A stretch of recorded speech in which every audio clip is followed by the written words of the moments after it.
अन्य किसी इष्ट विग्रह का अपमान न करे उपासक। यही विचार करे कि हमारे इष्ट ही इन विभूतियों के रूप में विराजमान है।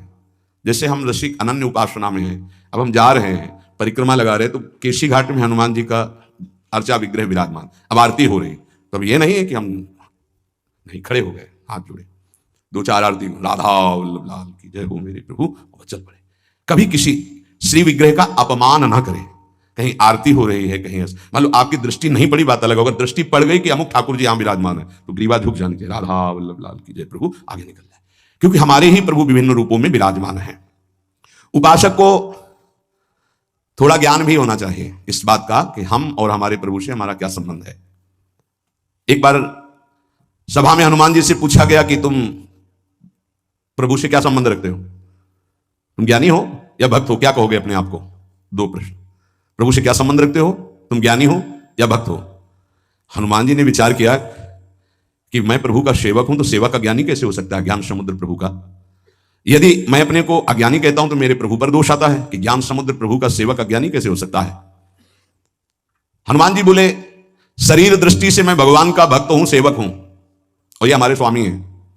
जीव दृष्टि से मैं अंश हूं, ये हमारे अंशी हैं, और तत्व दृष्टि से जो ये हैं वो यहां है।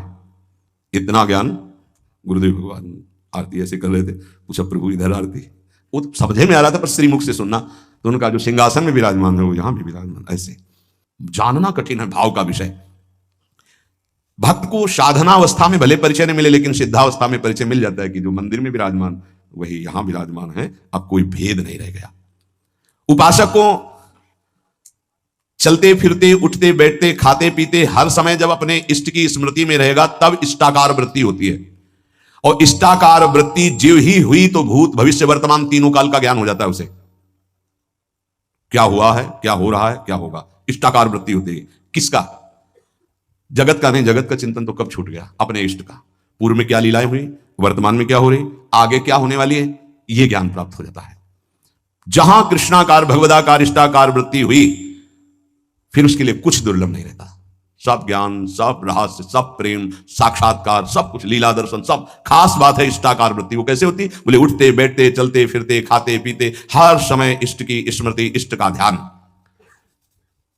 उपासक कब समझे कि हमारी भक्ति चरम लक्ष्य में स्थित हो गई है? बोले जब केवल प्रेम ही प्रेम की मांग रह जाए, दुख सुख मान अपमान इनकी कोई भान वृत्ति न रह जाए, और केवल प्रेम ही प्रेम, प्रेम में प्रेम की चाह।